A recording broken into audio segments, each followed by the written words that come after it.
একাদশীর ব্রত বা যে কোনো উপবাসের দিনে সুস্বাদু এই সাবুর পরোটাগুলো তৈরি করে নিতে পারেন। এই সাবুদানার পরোটাগুলো খেতে এতটাই টেস্টি হয় যে একবার না বানিয়ে খেলে বুঝতেই পারবেন না। যে কোনো উপবাসের দিনে যদি এরকম সুস্বাদু পরোটা থাকে তাহলে আর অন্য কিছু খাওয়ারই দরকার পড়বে না। নমস্কার বন্ধুরা, আমি ঝর্ণা সিম্পল রেসিপির আরেকটা নতুন ভিডিওতে আপনাদের সবাইকে স্বাগতম জানাই। কেমন আছেন সবাই? আশা করছি ভালো আছেন। চলুন তাহলে রেসিপিটা শুরু করি। সুস্বাদু এই পরোটাগুলো তৈরি করার জন্য আমি এখানে গ্যাসের ফ্লেম অন করে একটা ফ্রাইং প্যান বসিয়ে দিয়েছি। এখন ফ্রাইং প্যানের মধ্যে দিয়ে দিচ্ছি মেজারিং কাপের 1 কাপ সাবুদানা। আমি এখানে ছোট সাইজের সাবুদানাটা ব্যবহার করেছি, আপনারা চাইলে বড় সাইজের সাবুদানাটাও ব্যবহার করতে পারেন। গ্যাসের ফ্লেমটা মিডিয়ামে রেখে অনবরত নেড়েচেড়ে এটাকে 3 থেকে 4 মিনিট মতো সময় ধরে ভেজে নেব।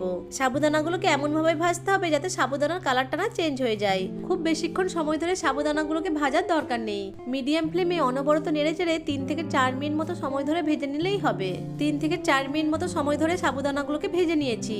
এখন গ্যাসের ফ্লেমটা অফ করে দিয়ে সাবুদানাগুলোকে অন্য একটা প্লেটে উঠিয়ে নিয়ে সম্পূর্ণ ঠান্ডা করে নেব। সাবুদানাগুলো সম্পূর্ণ ঠান্ডা হয়ে গেছে। এখন এই সাবুদানাগুলোকে একটা মিক্সিং জারে নিয়ে গ্রাইন্ড করে গুঁড়ো করে নেব। সাবুদানাগুলোকে গ্রাইন্ড করে গুঁড়ো করে নিয়েছি। এখন একটা মিক্সিং বোল নিয়ে তার মধ্যে এরকম একটা স্ট্রেনার বসিয়ে দেব। এবার ওই সাবুদানার গুঁড়োটাকে স্ট্রেনারের সাহায্যে একটু চেলে নেব। সাবুদানার গুঁড়োটাকে এভাবে একটু চেলে নিলে এর মধ্যে যে মোটা দানাগুলো থাকে সেইগুলো আলাদা হয়ে যাবে। অবশিষ্ট এই মোটা দানাগুলোকে ফেলে দেব। এরপর এই চেলে নেওয়া সাবুর গুঁড়ো থেকে অল্প একটু গুঁড়ো একটা বাটির মধ্যে তুলে রেখে দেব, যেটা আমার পরে কাজে লাগবে। এদিকে আমি দুটো মিডিয়াম সাইজের সেদ্ধ আলু নিয়ে খোসাটা ছাড়িয়ে নিয়েছি। এরপর এই আলুগুলোকে গ্রেড করে নেব।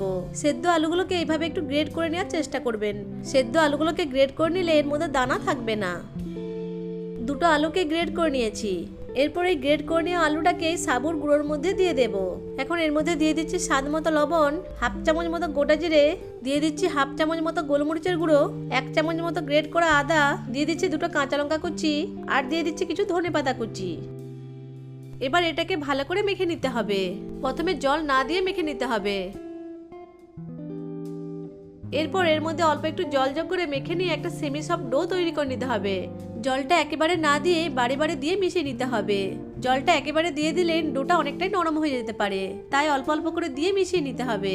জলটা মিশিয়ে নিয়ে হালকা নরম একটা ডো তৈরি করে নিতে হবে। ডোটা আমার তৈরি হয়ে গেছে।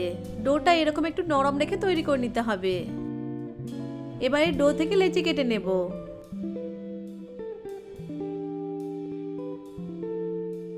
এখন এই লেচিগুলোকে একটু গোল করে নেব। একটা লেচি গোল করে নিয়েছি। একইভাবে সব লেচিগুলোকে গোল করে নেব।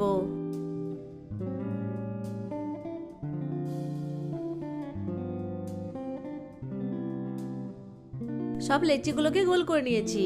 এখন একটা লেচি কিচেন স্ল্যাবের উপর নিয়ে নিচ্ছি। আগে থেকে তুলে রাখা সাবুদানার গুঁড়োর মধ্যে এই লেচিটাকে কোট করে নেব। কোট করে নিয়ে লেচিটাকে কিচেন স্ল্যাবের উপর নিয়ে নিচ্ছি।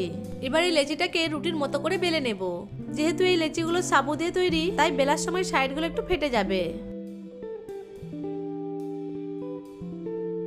লেচিটাকে রুটির মতো করে বেলে নিয়েছি।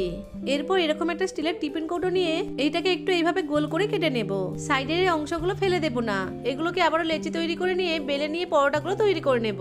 দেখুন একটা পরোটা আমার ভাজার জন্য একদম তৈরি হয়ে গেল। পরোটাগুলোর থিকনেসটা ঠিক এরকম হবে।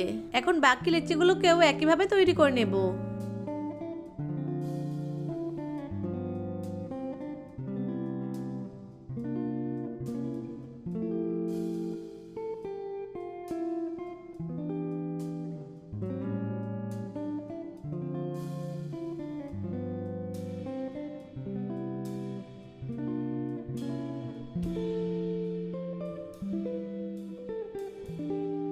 সব পরোটাগুলোকে একইভাবে বেলে নিয়েছি। এখন এগুলোকে ভেজে নেব।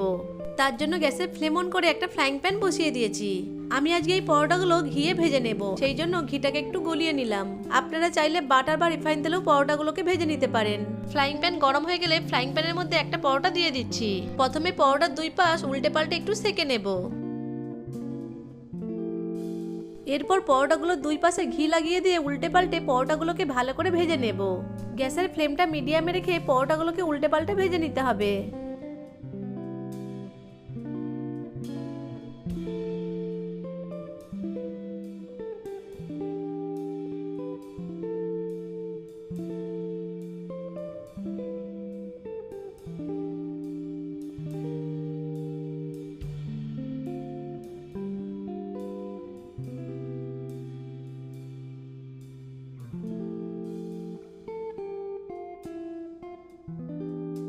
পরোটাটাকে উল্টে পাল্টে ভালো করে ভেজে নিয়েছি।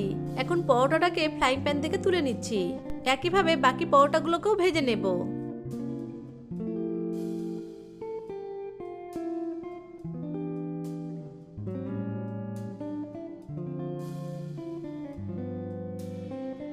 সব পরোটাগুলোকে একইভাবে ভেজে নিয়ে একটা প্লেটে সার্ভ করে দিচ্ছি। দেখুন সাবুদানার পরোটাগুলো দেখতে কতটা লোভনীয় হয়েছে। নিরামিষের দিনে এরকম সুস্বাদু পরোটা থাকলে আর কোনো কিছুরই খাওয়ার দরকার পড়বে না। দেখুন সাবুদানার এই পরোটাগুলো কতটা নরম হয়েছে। এই পরোটাগুলো শুধু খেতে তো ভীষণই ভালো লাগে, এছাড়াও এই পরোটাগুলো টক দই, বাদামের চাটনি, গ্রিন চাটনির সাথেও খেতেও দুর্দান্ত লাগে। বাড়িতে একবার হলেও সাবুদানার এই সুস্বাদু পরোটাগুলো বানিয়ে দেখতে পারেন। আশা করছি আজকের এই সুস্বাদু সাবুদানার পরোটা রেসিপিটা আপনাদের কাছে ভালো লেগেছে। ভালো লেগে থাকলে ভিডিওটিকে লাইক, কমেন্ট এবং শেয়ার করে দেবেন। ভিডিওটা ইউটিউব থেকে দেখে থাকলে চ্যানেলটিকে সাবস্ক্রাইব করে পাশে থাকা বেল আইকনটিকে অন করে রাখবেন। আর ফেসবুক থেকে দেখে থাকলে পেজটিকে ফলো করে দিয়ে পাশেই থাকবেন। ভিডিওটা প্রথম থেকে শেষ পর্যন্ত দেখার জন্য আপনাদেরকে অসংখ্য ধন্যবাদ।